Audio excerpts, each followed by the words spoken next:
chilly one this morning.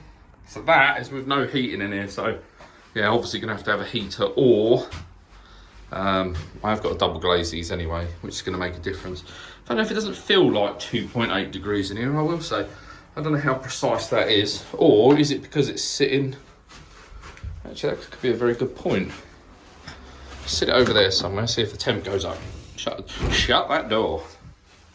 Yeah, look, that's climbing now. So that wall.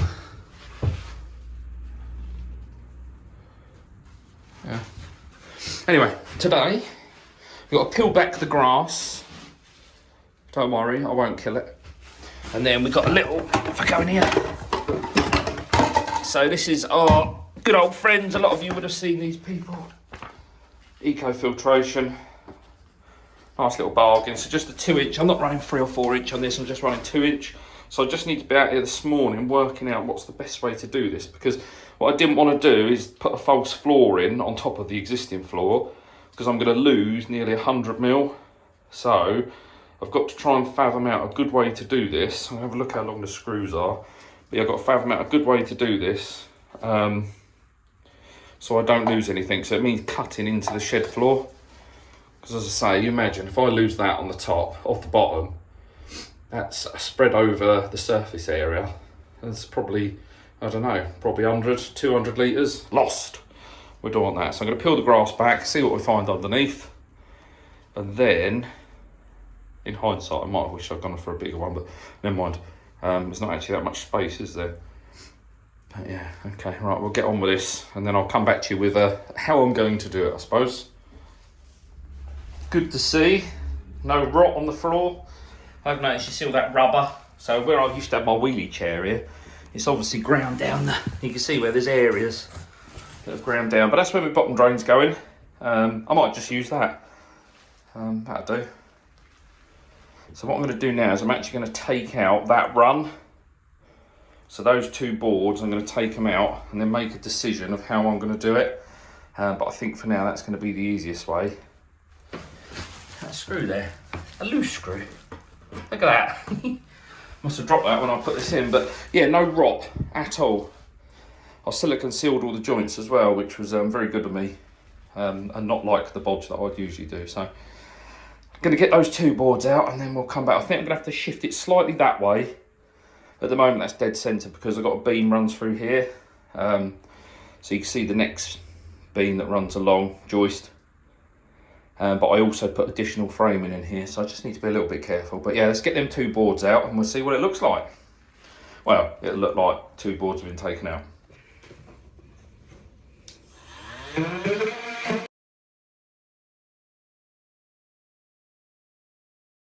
I've said it before, I'll say it again.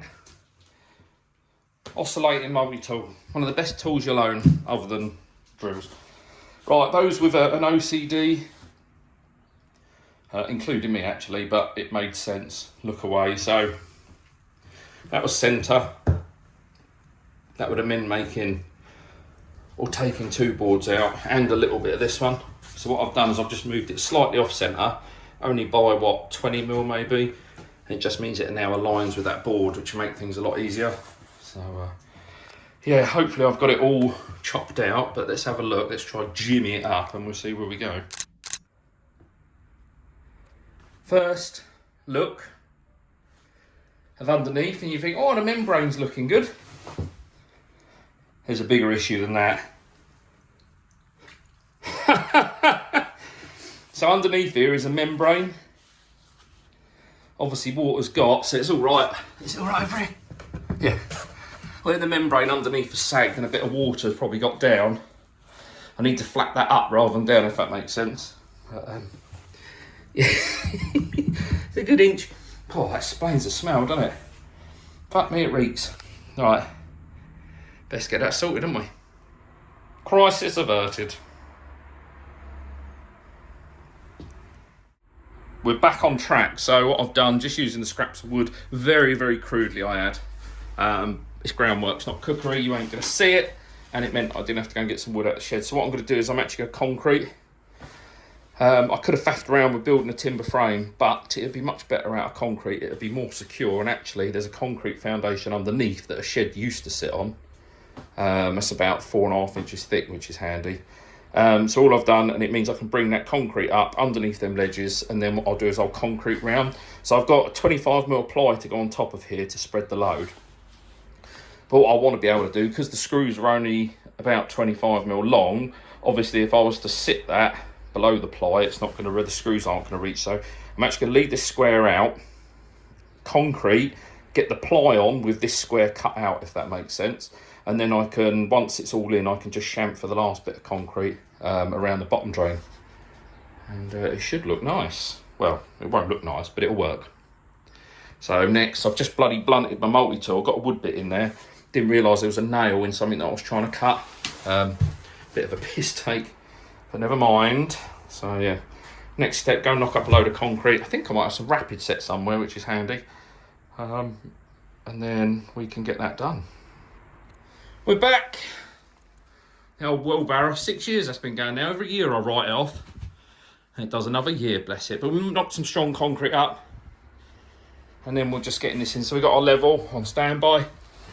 So we're going to get this in. As I said, we want to sit slightly above, because I've got 25. Actually, I just checked this 18mm ply. But I want to chamfer into it. So what we'll do now, that needs a little bit on it so I can tap it down so it compresses. And then we'll check it for level in all directions. And then with the pipe, the 2-inch pipe work would be exactly the same. So as the name suggests, gravity fed. Doesn't have to be a fall on that pipe. That will literally run straight through and out the other side. But what I'll do is get this on and kind of semi-fitted. And then I'll glue the pipe work in. Yeah. Making a mess on the floor. Probably splattered up the walls as well. Right, let's crack on. What I'll do is, I won't record the whole process. I'll get it in, get it floated off, tamped down, and then I'll come back. Gear! Very quickly before I backfill it. So that's pipe glued, pipe in, just put a few bits of hardcore around it. Only so I don't have to knock up too much concrete. So now I'm literally going to leave this end down, so I'll cut my ply so it's got that hole cut out of it. Yeah, and the concrete in here will come up to the top, obviously. And then that's it. That's how we roll, guys. Done. So you'll see that looks tatty around there. There's a reason for that. It's because there's a lip on it. So it just gives me something to key in my building sand and cement. Want to do some shaping once the ply's in. So that's my next job. Go and get the ply. And then we can get it insulated. And then, wow, we can actually start getting sleepers on. But, yes. I'll get it in, have a tidy up. And then, give that a good clean out. It'll all look spiffing when I come back. Bit tidying out. So I've just chucked the insulation back and sit underneath the ply. Act as a waterproof membrane as well. What I've just done, transferred the measurements just over to the ply. I've cut this to length. I'm not quite sure I'm going to get it in there yet, but when there's a will, there's a way, I think. But that is what I've got to cut out for the bottom drain. Worst case scenario, I'll have to take the piece of wood, cut it across, and put it in 2 halves. I don't really want to do that, but it's got more strength as a whole, but we shall see. So let's get that cut out.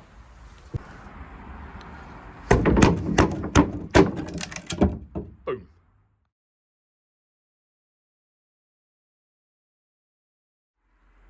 So I've just had a quick trim up. So I have chamfered the edges a tiny bit, only so then I can work my sand and cement into it. Actually, I need to take a bit more off that corner looking at it. And then what I'm doing now is just going around the edge. I've put some duct tape on it and just going around the edge. I'll do it with 2 hands in a minute, it'll be a lot easier, won't it? But yeah, just making sure that we're not going to get any shit all over. But I'm going to do this with 2 hands because I'm struggling with one. Had a spruce up, tidy up. So that's how it's sitting at the moment. So plies down, obviously you saw that. I've just tidied it up around the bottom drain. It just needs a bit of a brush finish once it's done. And then I'm moving on to, so I'm not going to lay any today, or I'll see how I go. But I'm now moving on to cutting these. So the old circular saw's out. Really good sleepers again. Keep saying it, I know, but I'm really chuffed with these. Really chuffed. I've got my first line marked. Going to go and get the electric saw. circular saw, and crack on. There's a lot to cut.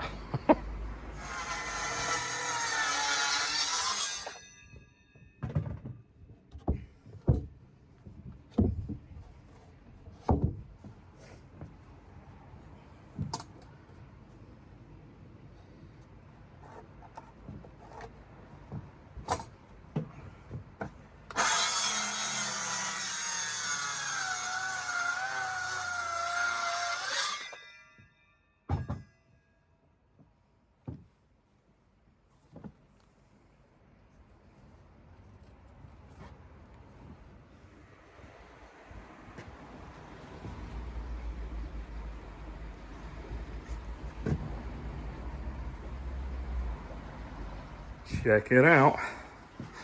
First one's going in.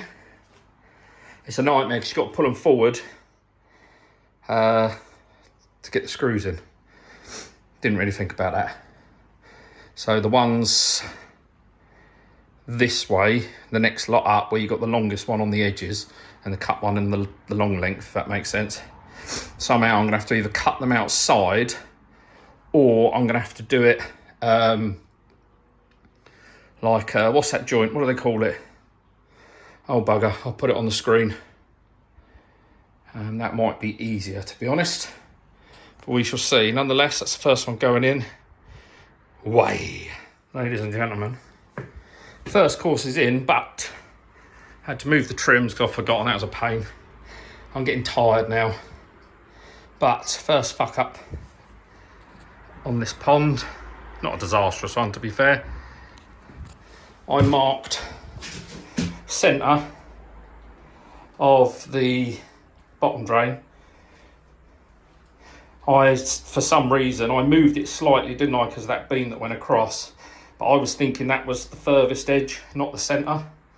So there's a 20 centimetre difference between that and that. As I say, not the end of the world. My air bar's going this side as well, so it's probably not such a bad thing. I'm not having any air on the bottom drain. So there's going to be a shower here, air bar there. But yeah, bugger. But frame looks good. The only thing I do notice with all sleepers, so you'll see things like that. So this front beam is 195 tall. Those are 200. So you just have to be selective. So the next front one I use, I'll go for a 200, but a 195 at the back, because you can see that sits perfect. And it is pretty much level, which is good. So, yes. Right, I'm getting on. 2 layers on, very quickly, because it's raining outside, and my battery is on like 5%. Oh, we're a bit misty. There you go. It's because it's hot in here. So yeah, that's it. First 2 levels in. It's where you see the difference in the sleepers, so you can see that gap under there. I'm not too fussed about it. But yeah. Oi, oi. Bloody hot though. I will see you tomorrow. Hello. It's about 4:30, 4:45. I just finished work a bit early, so I can come and do some more. So one of the things I just wanted to quickly highlight is this sleeper, for example. They all differ greatly in size. Although these are the better sleepers I've used, they do still greatly differ. So some, if you were to picture that being 90 degree, some you'll notice don't. They tilt, they twist, or worse so. So this end is the end that I cut. So because I've cut that with a circular saw, I've got a nice straight cut. Made the assumption, so if I show you, this is actually, I don't know if you can see it, this is the finished end. This is the end that was treated. So one would assume that they would at least cut them square, but you can see top to bottom, I'd say realistically there's a 7mm gap, 8mm gap. Now, what we don't want to do is pull that up tight, because we're going to have to end up pulling the sleeper. That end is pretty good. I've measured that with a set square. That's pretty good. This end, no, it's not. It's a bit shocking. But if you see what I'm saying, so that end's coupled up nicely, 90 degree. If we then do this side and try and match it to the profile of the cut, what we're going to end up with, bear me 2 ticks, is twisting this wood. And that's going to kick the bottom out. Ain't no good for nobody. So just in terms of the cut, so if I put, it's hard because these are sawn, but if if I put that on there, you can see it's running out. So what I'm going to do is I'm going to go and get a hardwood packer that I'll slot in there, and then that'll just allow me to bring it up tight again. We've got another layer to go on this one, so it's not going to be an issue, but it's just a bit frustrating. It slows the whole process down, but some people like a big crack, not me. Did my usual, jumped ahead, forgot to film anything, but it's dinner time now anyway. Look, where is it? Oh, look, all that painting. Took 300 coats to get this to cover. I have to hit that with some underlay and underlay. It's a bit dusty in here now as well where I've been drilling. But yeah, so just going around, just tacking in the corners. I don't need to, but it's always worth mentioning whenever you bolt to end grain, it is weaker than if you was to do like pocket hole joinery. Every one of them, I've got my ties ready to go in the centres, but belts and braces, or belt and braces, each one of these is fixed to the next one down. Along there. And then they'll obviously get covered in a thicker underlay, and then the insulation on top of that. It's only a thin insulation because it is insulated the other side. So yeah, I have to confess though, I cut a sleeper wrong, which really pissed me off. So I'm now a sleeper short, but now I'm thinking to myself, I could put like a 200mm window in there, couldn't I? I don't know what sort of thickness it would have to be, whether I'd get away with something, because I've got loads of double glaze units hanging around. But I don't think that's probably, given that that one up there is cracked already, I don't think that's a good idea. It's not needed either, and it's more work. So just ordered a shower. Was going to make one, but I can't be arsed. Hey, do you know what? I haven't checked actually. Live on the video. It's not disastrous.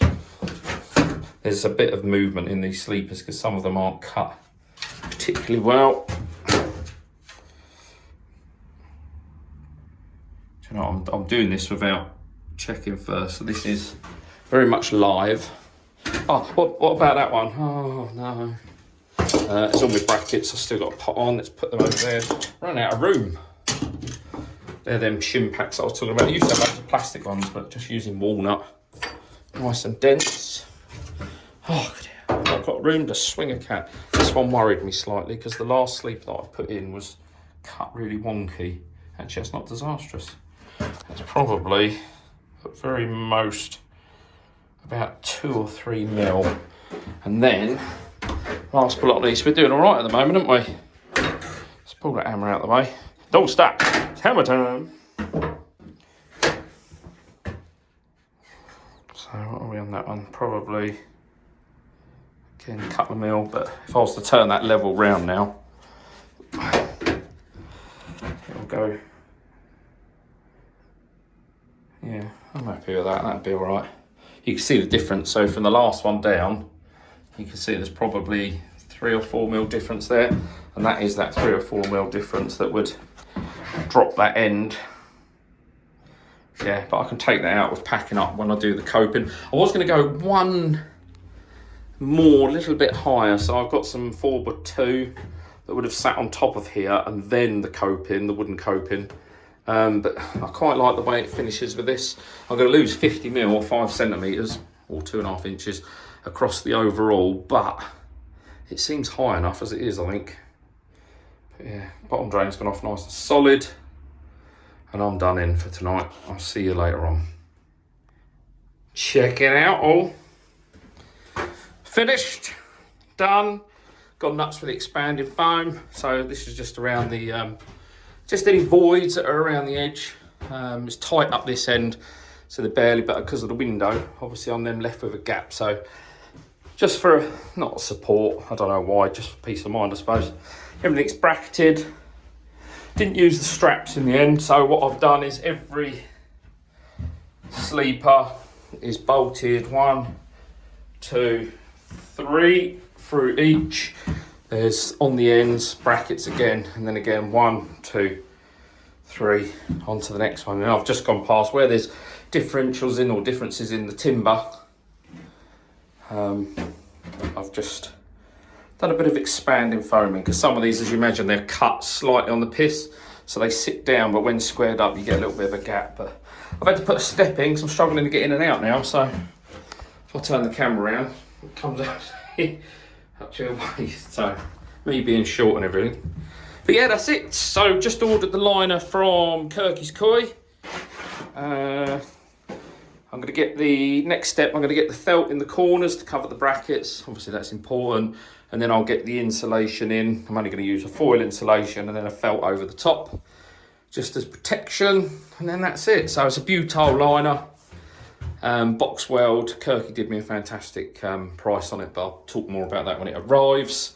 But yeah, now it's just a case of waiting. The shower's been built and on its way. Again, JS Coy's literally turned that round in a day just so he can get it out to me. So yeah, really, really grateful. Never realised how pissed these bits of wood. So as you would have seen earlier, we've put the level on this and it's level, but those bits of timber must be well out. Either that or this is collapsing already. Let's hope not.